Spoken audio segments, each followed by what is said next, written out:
Text by S.E. Hinton, Chapter 9, Part 2. "I'll be back this afternoon," Mason said to Mrs. Johnson, "when Pop gets here." "Mason, I understand your concern, but do you think that's necessary?" "Oh, yeah," he said. "Oh, yeah." Then it was just me and Mrs. Johnson, looking at each other over her desk. She sighed. "Tex, you better take a seat in the foyer again. You're going to have a long day." "I reckon so." I paused. "Listen, Mrs. Johnson, I really am sorry. I didn't think it was going to cause all this trouble." Usually she would give me a wry grin and say, "Try not to let it happen again." But today she set her jaw and said, "Texas, listen to me. You had better start thinking." I kind of cringed out of her office like a whipped pup. I hate to get people I like mad at me, but I can't seem to stop doing things that make people mad. It is really strange. Nothing exciting happened in the office that morning except when I accidentally tripped somebody. My legs are growing so fast it's hard for me to keep track of where the end of them are. I got to leave for 20 minutes to get some lunch, but sitting around had killed my appetite, so I went out to the smoke hole instead of the cafeteria. I was getting congratulated on the best stunt of the year when I noticed a blue car parked along the road next to the baseball field. I ducked out of the group and ran over. "Hey, Lem!" I opened the car door and hopped in. "What are you doing out here?" Lem looked like I just woke him up from a nap. "Hey, Tex, how's it going?" "Oh, I'm waiting around for Dwayne Kirkpatrick. I'm trying to talk him into letting me have some of that third generation homegrown he's got. Man, I could get $100 a lid for that stuff. I got a little bit left. Want to try it? One hit'll last you the rest of the day." "For $100 a lid, it ought to last you the rest of the month." "Shoot, Lem, nobody's got $100 to spend on grass." "You'd be surprised, man. This is dynamite stuff, killer weed." "Well, if you're waiting for Dwayne, you'll be here all day. He skipped school to go fishing." Lem shook his head. "That turkey. He's got no sense when it comes to money. He'll make the grade in Aggie school, though, 'cause he sure knows how to breed his weeds." "How's the baby?" I asked him. Lem's been doing grass himself. His eyes were reddish, and the car smelled so strong I thought I was going to get a contact high. Even though I don't smoke grass much, I really like the way it smells. I always connected with friendly people. "Oh, he's fine. That kid really is smarter than the average baby. Connie looked it up in a book. He's real advanced for his age. Big, too." I hadn't seen Lem in months, not since that time we went to the city to see about Mason's ulcer. But he didn't seem very excited about seeing me. When somebody's smoking, it's hard to get them excited about anything except ice cream. "Still like it in the city?" "Yeah, there's always something going on. I miss having horses, though. I ain't had a chance to ride in a year. When you going to get another horse, kid?" "I don't want another horse," I said, my stomach tightening. Losing Negrito was like losing my best friend. "Well, I know how that feels," Lem said. "Why don't you come by this afternoon?" I said. "Mason'd be glad to see you."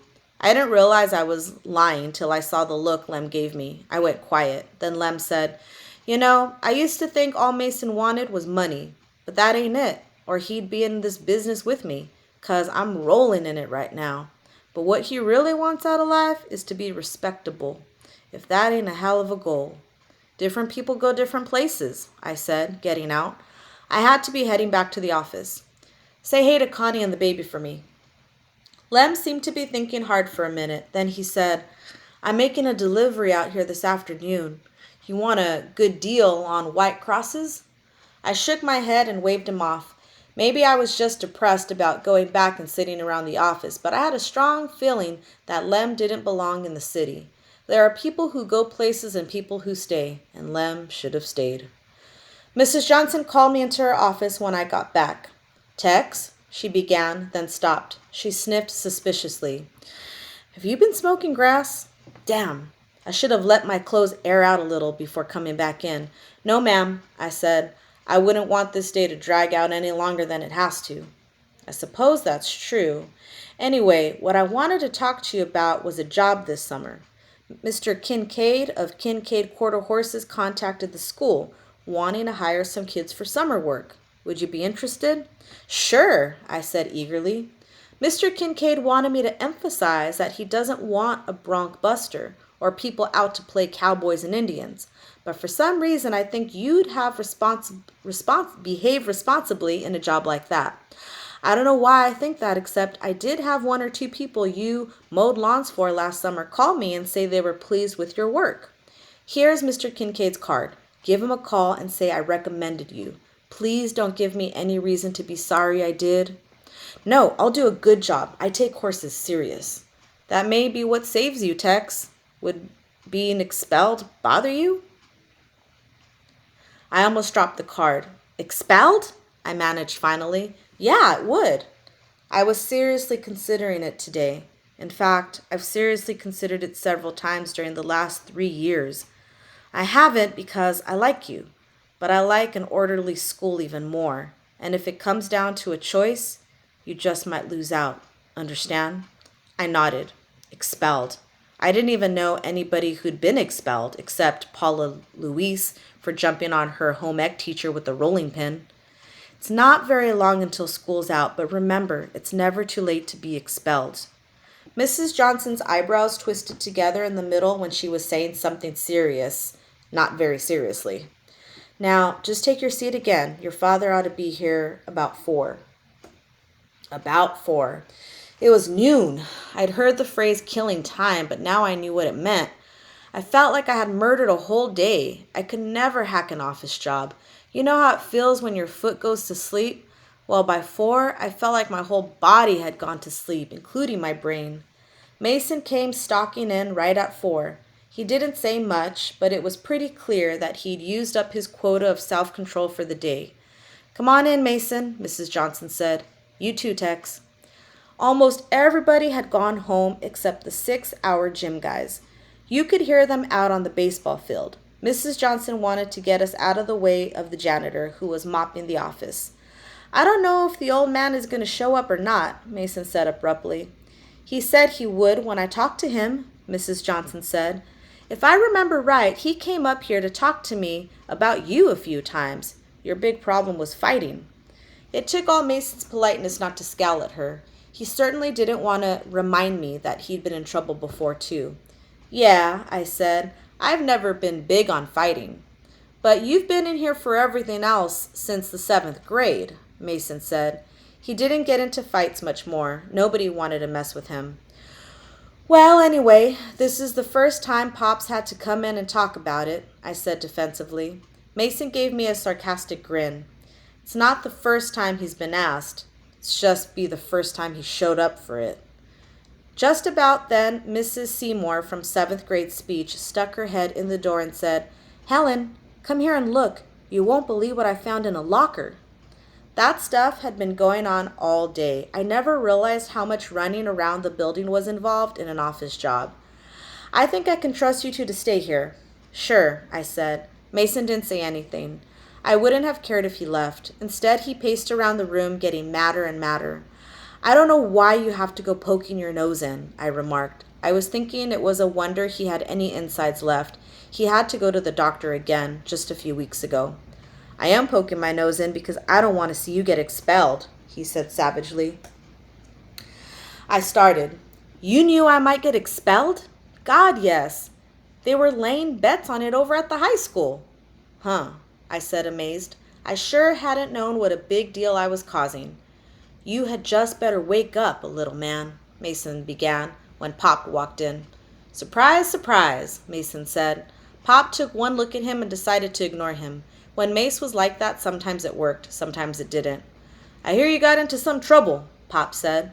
He'd come straight from work. He was covered with oat dust and burlap fuzz. Yeah, I answered. I glued caps on the typewriter keys this morning. School started off with a bang. Well, I wonder where you got that idea. He was trying hard to keep from grinning. I had known all along that Pop wasn't going to think this was real serious, especially since he was the one who had told us about doing the same thing in high school. It probably never occurred to him that I'd try it, but it was a little late to make it the crime of the century. I couldn't see what else he could do besides take it calmly, but Mason was absolutely enraged. Okay, he stalked around the room like a frenzied panther. Okay, so you can't take Tex serious. So you can't give a damn about what happens to him. All right, I'm trying to live with that. Then think about me, for God's sake. How do you think I feel seeing you be nice to him like you'd be nice to a goddamn stray puppy? Well, I'm the one who has to look out for him and what's going to happen when I'm not here. Pop and I were both staring at him. I was ready to call in the straitjacket people. Geez, make it easier on me if nothing else. He is my brother, even if he isn't your son. It was so quiet, just the far-off sounds of the baseball game and a wood dove somewhere. It seemed like a long time went by before Pop said, "Who told you that?"